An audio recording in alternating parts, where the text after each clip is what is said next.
발표를 잘 해보도록 하겠습니다. 먼저 사실 현재 한국의 프로 스포츠에는 크게 야구, 그리고 축구, 그리고 농구, 배구가 있습니다. 야구는 이 연도별 관중 현황만 보셔도 지속적으로 늘어나고 있고, 심지어 올해는 120만 명을 기록할 만큼 야구의 인기는 끊임없이 증가를 하고 있기 때문에 그와 관련해서 경기력 예측이라든지 흔한 모델을 개발한다는 등 득점 예측에 관한 연구가 굉장히 많이 이루어지고 있습니다.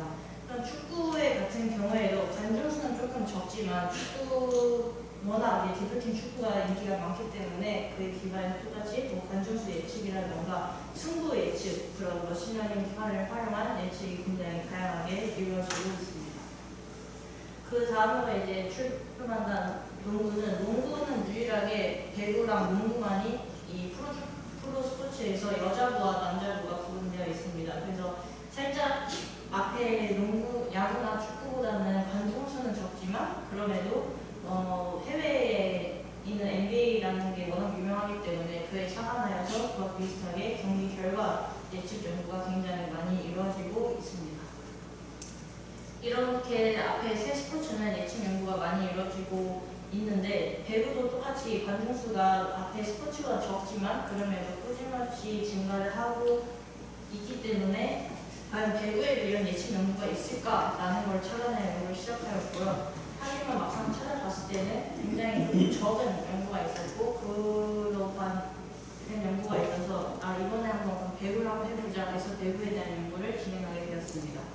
배구에 같은 경우는 정말 다른 스포츠, 해외에 있는 다른 스포츠랑 비교해도 유일하게 한국에서만 좀 있는 현상이 아니라 남자 배구의 관중은 39% 정도인 반면에 여자 배구의 관중률 61%인 정도로 여자 배구가 더 인기가 많은 스포츠입니다. 그래서 남자 배구보다는 그러면은 좀 더 인기가 많은 여자 배구 선택을 하여 해당 있는 구단을 대상으로 연구를 진행하였습니다. 이 여자 배구의 팀들은 최근에 AI 키퍼스가 추가됐을 만큼 이제 배구 연맹에서도 좀 배구의 인기를 끌어올리고자 열심히 노력하고 있고 그를 위해서 도입한 게 바로 외국인 선수 제도입니다.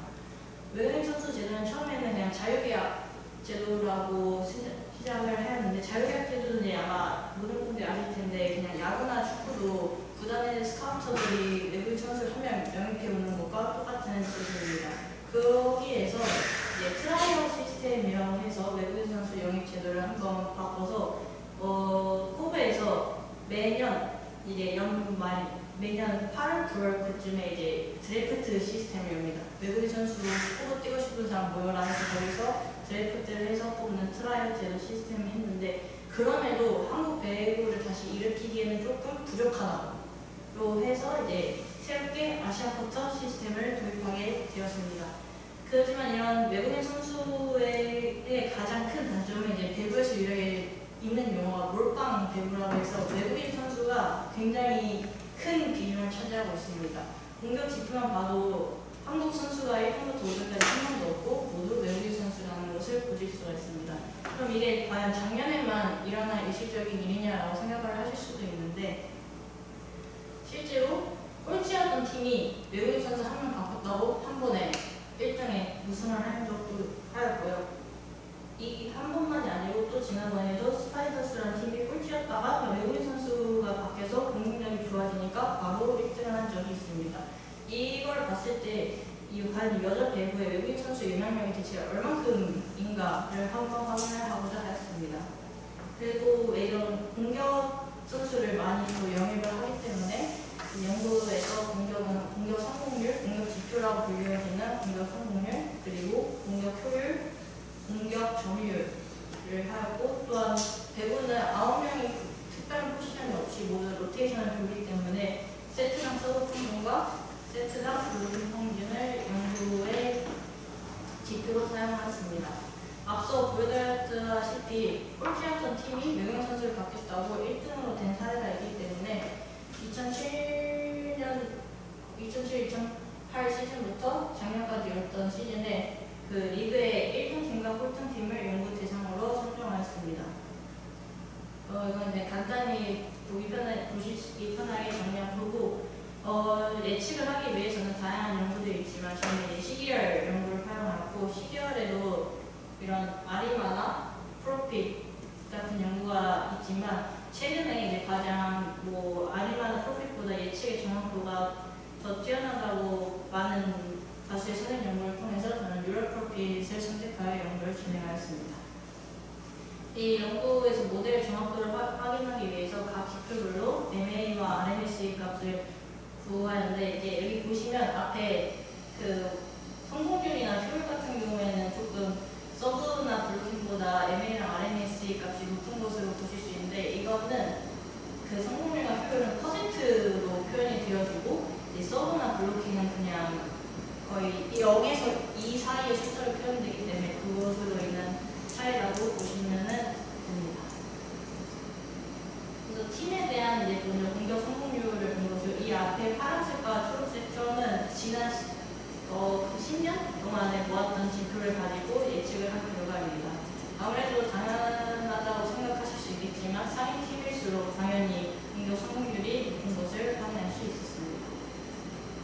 외국인 선수의 같은 경우도 외국인 선수 지표를 다 모아서 예측을 하였을 때 상위 팀의 외국인 선수가 하위 팀의 외국인 선수보다 더 공격 성공률이 높을 것으로 예측되었는데 여기서의 중요한 거는 팀으로 봤을 때 공격 성공률의 차이는 많았지만 외국인 선수로 보면은 그 간격이 줄어들었다는 것을 보았습니다. 그 다음 공격 효율입니다. 공격 효율도 당연히 상위 팀이 하위 팀보다 공격 효율이 높으니까 좀 더 승리를 많이 하고 그래서 이거는 변하지 않고 꾸준히 유지될 것으로 예측이 되었습니다. 다음은 외국인 선수에 대한 공격 효율입니다. 앞서 상위 팀이 더 하위 팀보다 공격 효율이 높을 것으로 예측되는 반면 이거는 이제 외국인 선수가 좀 더 하위 팀의 외국인 선수가 상위 팀보다 공격 효율이 더 높다고 나왔습니다.